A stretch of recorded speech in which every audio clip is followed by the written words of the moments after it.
Shalom. Shalom. Oke, sebelum kita mendengarkan firman Tuhan untuk hari ini, kita bernyanyi dari Kidung Jemaat nomor 17.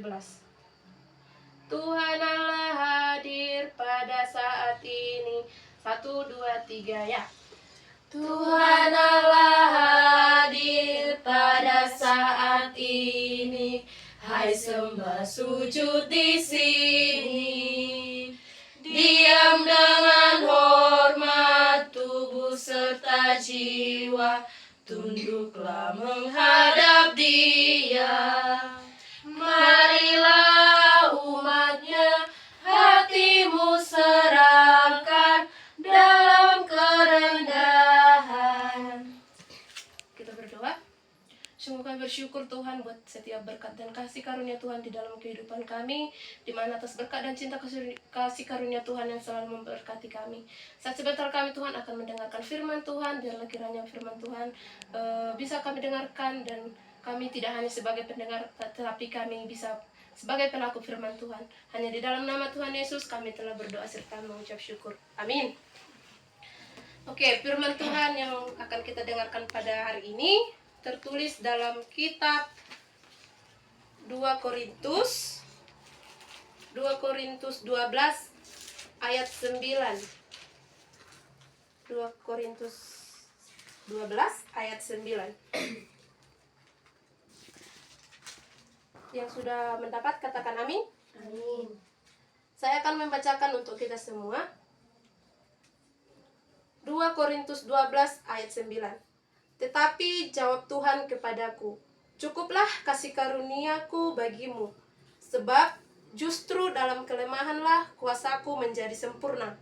Sebab itu terlebih suka aku bermegah atas kelemahanku, supaya kuasa Kristus turun menaungi aku. Nah, melalui firman Tuhan yang kita dengarkan dari 2 Korintus 12 ayat 9 ini, saya ada mengambil tema, yaitu bermegah dalam kelemahan. Apa tema yang saya sampaikan tadi? Bermegah dalam kelemahan. Nah, bermegah dalam kelemahan itu seperti apa yang dimaksud dari Alkitab ini? Bermegah dalam kelemahan yang dimaksud di sini bukan berarti kita jadi merasa bahwa kita harus terus-terusan dalam masalah, bukan. Tetapi bermegah dalam kelemahan di sini yang dimaksud adalah kita bisa menerima kelemahan yang kita miliki saat ini. 2 Korintus 12 ayat 9 jelas-jelas di sana dikatakan bahwa cukuplah kasih karuniaku bagimu, sebab justru dalam kelemahanlah kuasaku menjadi sempurna. Nah, sebab itu kita harus bermegah dalam kelemahan kita. Tetapi bukan berarti kita merasa bahwa kita senang dalam kelemahan tersebut, atau kita ingin terus-terusan berada dalam kelemahan atau dalam masalah. Tetapi bermegah yang dimaksud di sini adalah kita mengakui dan menyadari akan keterbatasan kita dan bersukacita karena Tuhan bekerja melalui kita meskipun kita lemah.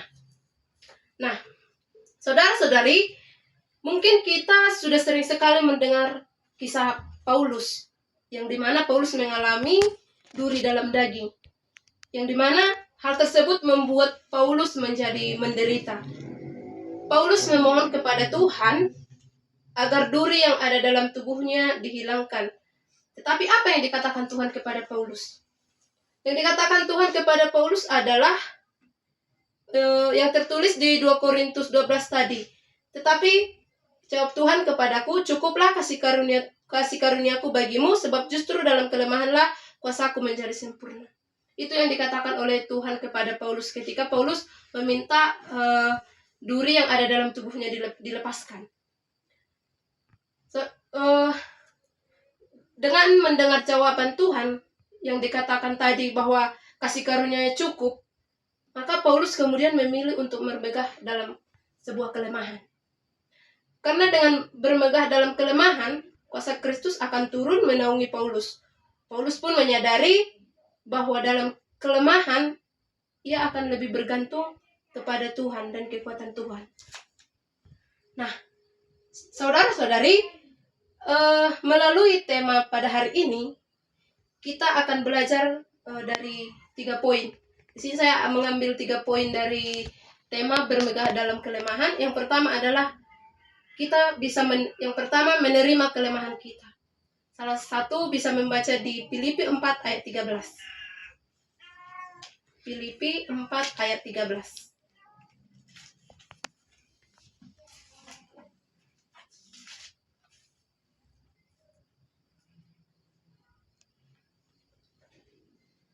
Filipi 4 ayat 13, demikianlah firman Tuhan, segala perkara dapat kutanggung di dalam Dia yang memberi kekuatan kepadaku.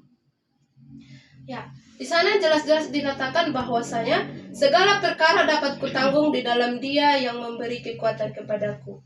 Nah, dari Filipi 4 ayat 13 ini kita bisa belajar bahwa kekuatan yang sudah kita terima dari Tuhan itu akan menolong kita. Bahkan ketika kita terjatuh tadi, bahkan ketika kita lemah, bahkan ketika masalah datang kepada kita, Tuhan akan menolong kita. Kita tidak perlu lagi menyembunyikan dengan kelemahan yang kita punya, tetapi mari kita tunjukkan kelemahan kita lewat firman Tuhan ini yang tertulis dalam Filipi 4 ayat 13 ini. Dan selanjutnya adalah bersukacita dalam kasih karunia Tuhan. Kita bisa baca di Efesus 2 ayat 8 sampai 9.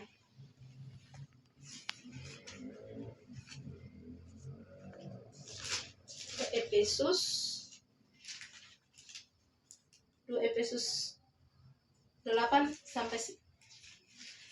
2 ayat 8 sampai 9.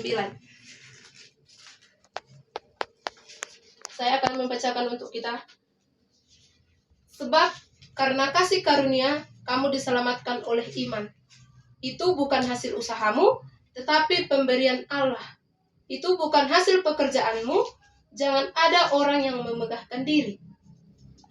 Melalui Efesus 2 ayat 8 sampai 9 ini, kita akan menyadari bahwa keselamatan kita adalah hasil dari kasih karunia Tuhan, bukan hasil kerja kita sendiri, tetapi itu adalah kasih karunia Tuhan bagi kita.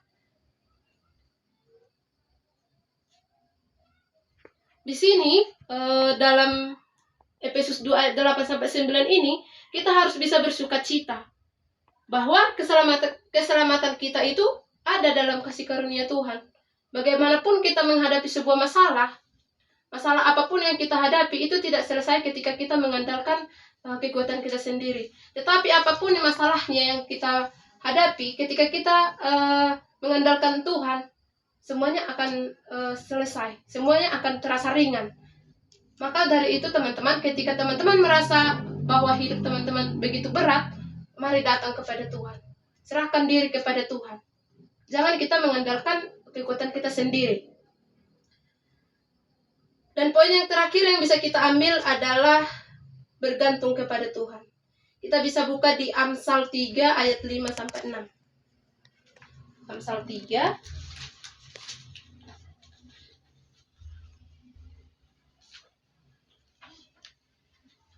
3 ayat 5 sampai 6.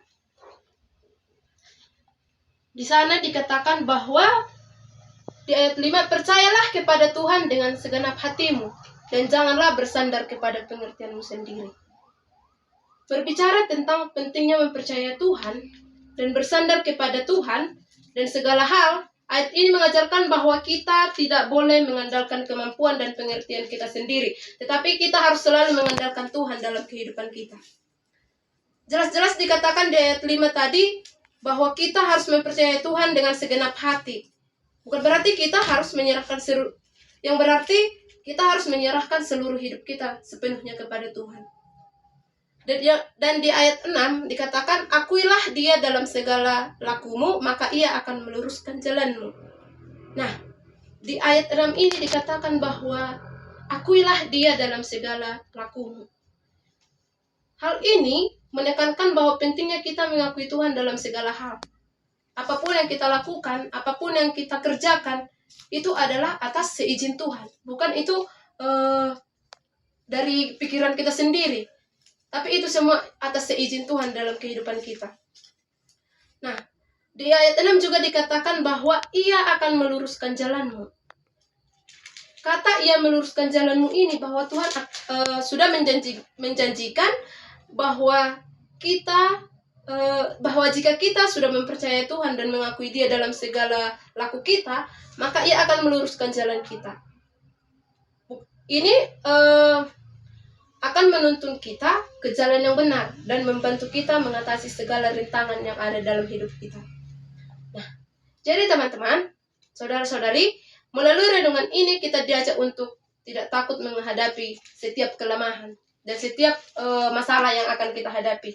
Tetapi untuk melihat sebagai kesempatan untuk mengalami kuasa Tuhan yang sempurna dalam hidup kita, dengan bergantung kepada Tuhan, kita dapat menemukan kekuatan dan harapan di tengah kelemahan kita. Untuk itu, marilah kita bermegah dalam kelemahan, mari kita menerima semua kelemahan kita, mari kita bersukacita dalam kasih karunia Tuhan, dan kita bergantung kepada Tuhan. Jangan kita bergantung kepada pemikiran kita sendiri dan kekuatan kita sendiri, tetapi kita harus mengandalkan Tuhan di dalam kehidupan kita.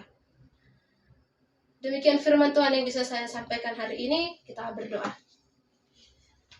Sungguh kami bersyukur Tuhan buat penyertaan-Mu, di mana atas berkat dan cinta kasih karunia-Mu kami sudah mendengarkan firman-Mu. Biarlah kami menjadi pelaku firman Tuhan.